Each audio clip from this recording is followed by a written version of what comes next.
आज सर्वपल्ली राधाकृष्णन जी का जन्म दिवस है और उनके जन्म दिवस को हम सभी शिक्षक दिवस के रूप में मनाते हैं।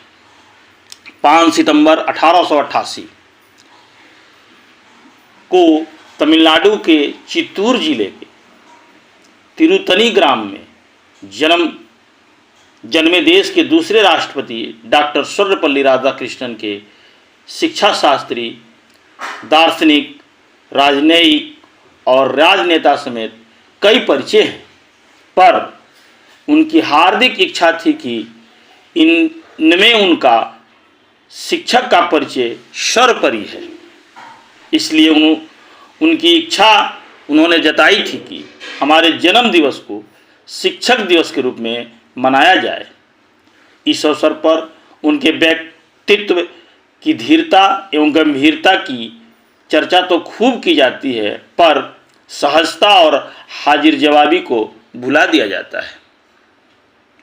वे अपने जीवन में बहुत ही हाजिर जवाब थे। इसका मैं एक छोटा सा उदाहरण और छोटी एक कहानी आपसे शेयर करने जा रहा हूँ। उनकी हाजिर जवाबी इस सहजता से मिलकर लोगों को चकित कर देती थी।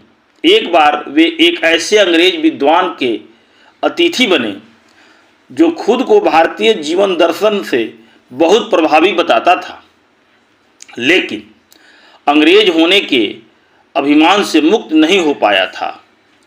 उसने उन्हें चिढ़ाने के लिए मजाक में कहा, देखिए जरा, ईश्वर भी हम अंग्रेजों पर ही ज़्यादा कृपालु है।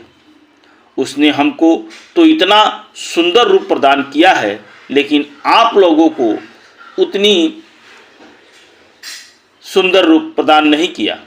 पर राधाकृष्णन न क्षुब्ध हुए न चिढ़े। उन्होंने सहजतापूर्वक कहा, दरअसल आपको ठीक से मालूम नहीं है, आप अंग्रेज उन रोटियों के समान हैं जो ईश्वर के बनाते वक्त कच्ची रह गई। हम भारतीय उन रोटियों के समान हैं जो ईश्वर ने ठीक से सेकी। बेचारे अंग्रेज ने चुपचाप रहना ही बेहतर समझा।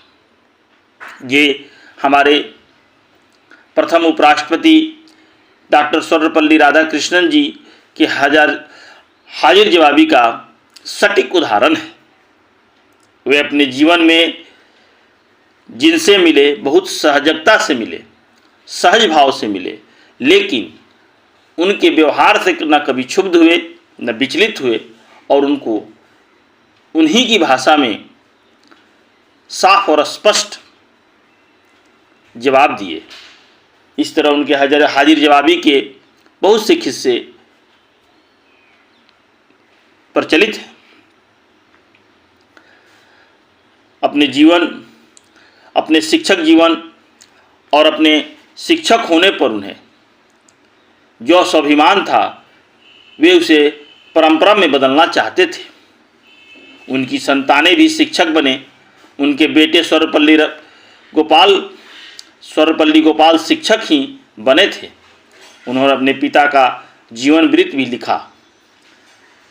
डॉक्टर राधाकृष्णन जी की 5 बेटियों की 13 संतानों में सिर्फ 2 ही शिक्षक बन पाए थे। उनके जीवन में ऊंचाई और गहराई का बेहतरीन समन्वय था, जो उन्हें लगातार शांत सहज बनाए रखता था। साथ ही उन चुनौतियों से मुकाबले की शक्ति भी देता था जो उनके सामने आती रहती थी। उनकी हाजिर जवाबी इस सहजता से मिलकर लोगों को चकित कर देती थी। तो आज उनके जन्मदिन पर हम शिक्षक दिवस के रूप में मनाते हैं और आप सभी शिक्षकों को, आप सभी छात्रों को शिक्षक दिवस की हार्दिक शुभकामनाएं। धन्यवाद।